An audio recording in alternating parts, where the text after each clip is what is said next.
There is bedrock sticking out here, and it is limestone.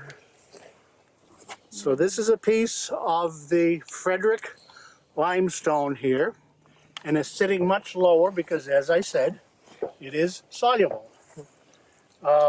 It's quite a bit younger than the rocks over there. I'm taking the word of the geological map, which describes this rock. And it says people have found good datable fossils in here that says it's about 450 million years old.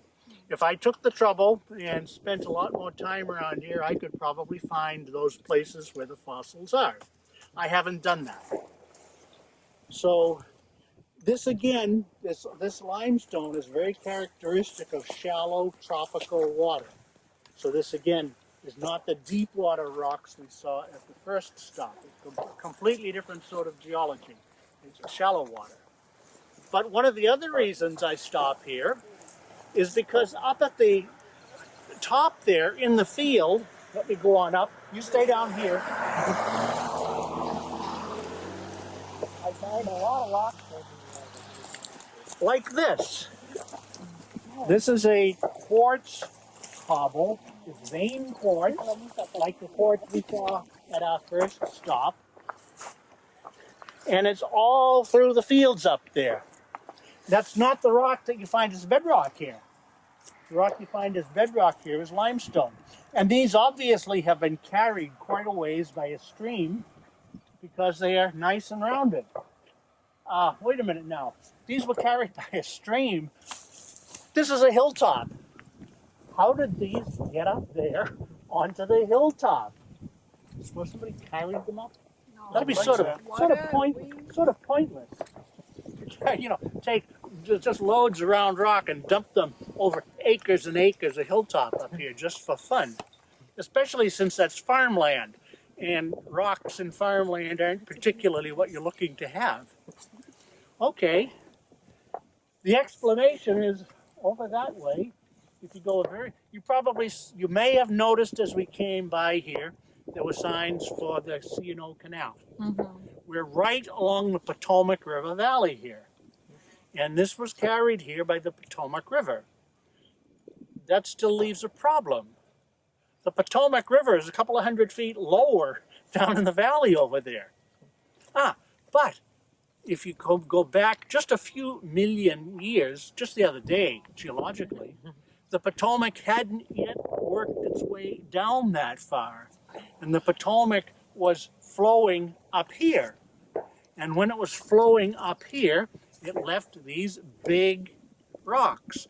Now, this didn't come from a small, little slowly flowing stream.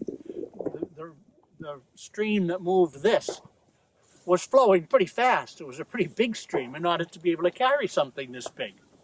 So what we're looking at here is what's called a high-level terrace that was the river valley at one time, but has been left behind as the river dropped down lower. There are some places where this is quite spectacular. I've seen a place in the Kentucky River where you've got a gorge with a 200-foot cliff on either side of the gorge, and then up at the top of the gorge there's a terrace with river gravel. So that 200-foot gorge had been cut since the time that river gravel was deposited on the top.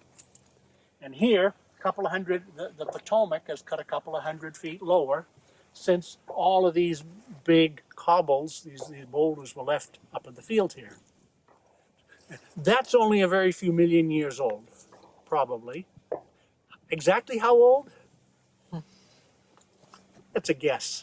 We don't have any good data on that. Now, I can tell a story on myself on that one, because I mapped those high-level gravels in Kentucky.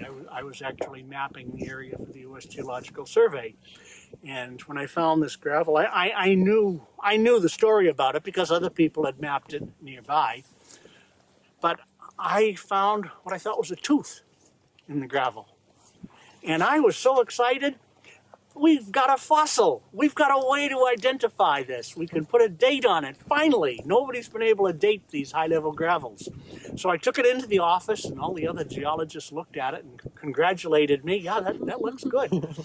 So we sent it in to a vertebrate paleontologist, a paleontologist specializing in animals with teeth and bones. And Sorry. stay off the road here. I hate to lose students. And he sent back a little note saying, thank you very much, but this is a deformed bullet and we don't do ballistics. So I would have felt worse about it, except I had shown it around and other people thought it was a tooth too. But as far as I know, those high-level gravels in Kentucky and here are still undated. But the way I had to do it is the way somebody's going to do it eventually. These gravels, there were animals living here. Those animals did die, and there's a possibility that you could find a few bones and teeth in among the gravel. As far as I know, nobody's done it yet. We can still hope, though. Okay, our next stop. Actually, we may get to the next stop a little bit too early. They might not be open yet, but that's okay. We can look at the rocks, and then afterwards, we'll get the ice cream.